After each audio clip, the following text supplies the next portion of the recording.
տեսանելի չի առայժմ։ Եվ նման լուրջ ներդրման արդյունքում պետք է որ տեղաշարժեր լինենք։ Խնդրի հասկանանք, մեկնաբանենք, արդյոք դա արդյունավետ ծրագրեր են, թե աշխատանքը արված է, բայց արդյունավետությունը հաշվարկված չի։ Երկրորդ շատ կարևոր հայտարարություն էր, որ ընդամենը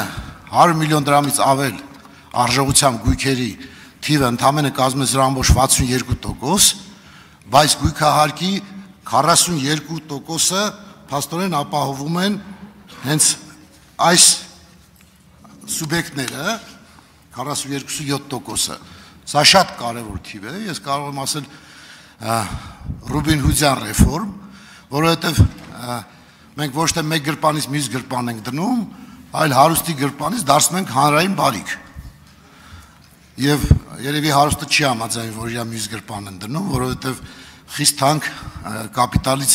կորուստներ է ունենում։ Այս իմաստով ձևակերպումը միգուցե շատերին ընդունելի չի, բայց սա հետ կապված կուզենայի ունենանք կոնկրետ թվային արտահայտություն ավելի համոզիչ հանրության ներկայացնելու համար։ Այսինքն ունենք այսքան գույք այս արժողությամբ եւ գույքահարկը կազմում է տեսեք որ 0.42%։ 42.7%։ Սա շատ կարևոր մեսիջ կլինի հանրությանը եւ այս ռեֆորմը իսկապես արդարացված կլինի։ Շնորհակալ եմ։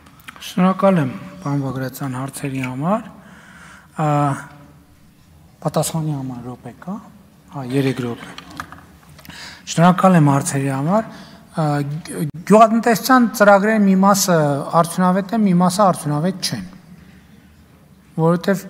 արդյունավետ են բոլոր այն ծրագրերը, որոնք նպատակը ինտենսիվ գյուղատնտեսությունը խթանելն է, եւ արդյունավետ չեն բոլոր այն ծրագրերը, որոնց նպատակը ինտենսիվ գյուղատնտեսությունը խթանելը չի։ Ես չեմ խոսում այն դեպքերի մասին, երբ որ ծրագրերի տակ չարաշահումներ են անում եւ այն դա առանձին թեմա է։ Մենք պետք է հստակ ասենք, ես այս վերջերս էլ կառավարության նիստում ասացի, երբ որ կարծեմ Արմավիրի մարզի Տանծուտ գյուղում ուղղակի կանգնեցի, մի երկու բակ մտա։ Գիտեք, տեղում որ տեսնում եք, մարդկանց հետ խոսում եք, հասկանում եք, որ մի հեկտար հողի վրա արդյունավետ գյուղատնտեսություն չի լինելու ուղղակի։ Չի լինելու։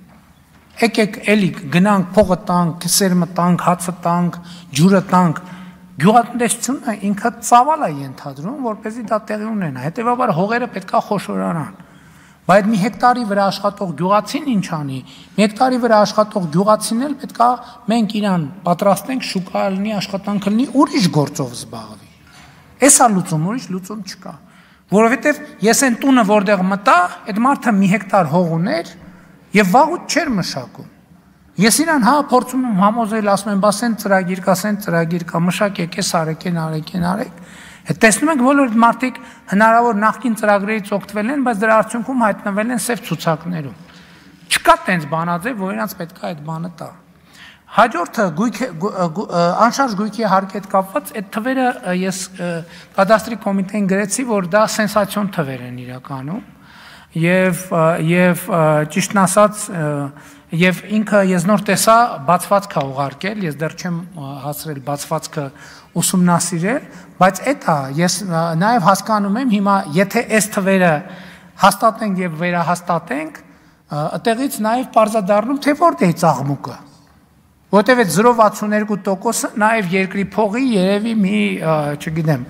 50%-ին է տիրապետում։ Բայց ես համաձայն չեմ, որ հարուստը չի համաձայնվի, որ իր աջ գրպանից ձախ գրպանն է դնում։ Որովհետև այդ հարուստի ճոխ մեքենայի համարել ենք, չէ՞, ճանապարհ սարքում, ի վերջո։ Այդ հարուստի տան ճանապարհն էլ ենք, չէ՞, լուսավորում։ Հա, շատ լավ, ինքը 500 մետր ինքը անում է, լավ 1 կիլոմետր է ինքը անում, բա մնացած 30-40 կիլոմետրով է անում։ Հա, չէ, նկատի ունեմ այդ նույն բոլորն են օգտագործում։ Ես այդտեղ ուրիշ տրամաբանության մեջ եմ դնում, որ ասելու, որ այդտեղ այն մեր եկամտային հարկի հետ կապված, որ մենք ասում ենք, ընդդիմության ներկայացուցիչները, այսօր падգամավորներ կային, ժամանակ ցույց էին անում, մայթում այդ հարցը քննարկել ենք։ Դա հասել է իր նպատակին։ Եվ աղմուկի տեղ չկա։ Եվ ի վերջո, հարգելի գործընկերներ, ի վերջո ես այսօր առավոտը նստած եմ բանում ազգային ժողովի դահլիճում եւ նայում եմ, դա ինձ համար, ասենք, գիտեք ինչ է, մի հատ sense բանի այն ֆանտաստիկ ֆիլմի տեսարանը։ Ընդդիմության ներկայացուցիչը ձայնա վերցնում, ձայն, վարման կարգով, ասում ես, հեսա ես ինչ անելու, ասում է ժողովուրդ սրանք բյուջե են լցնում, ժողովուրդ, արբա մեր գրպանները լցնեինք, խելագարվելու բան է, ձայն են վերցնում, ասում ես, արա ես ինչ ասելու, ես ասենց բան, էլի, ասում է ժողովուրդ սրանք բյուջե են լցնում, հասեք, իրանց նման մեր գրպանները պիտի լցնեինք, որ լավ լներ, այո բյուջե ենք լցնում, լցրել ենք, լցնելու ենք, որովհետև ասում եմ, Հայաստանի Հանրապետությունը ի վերջո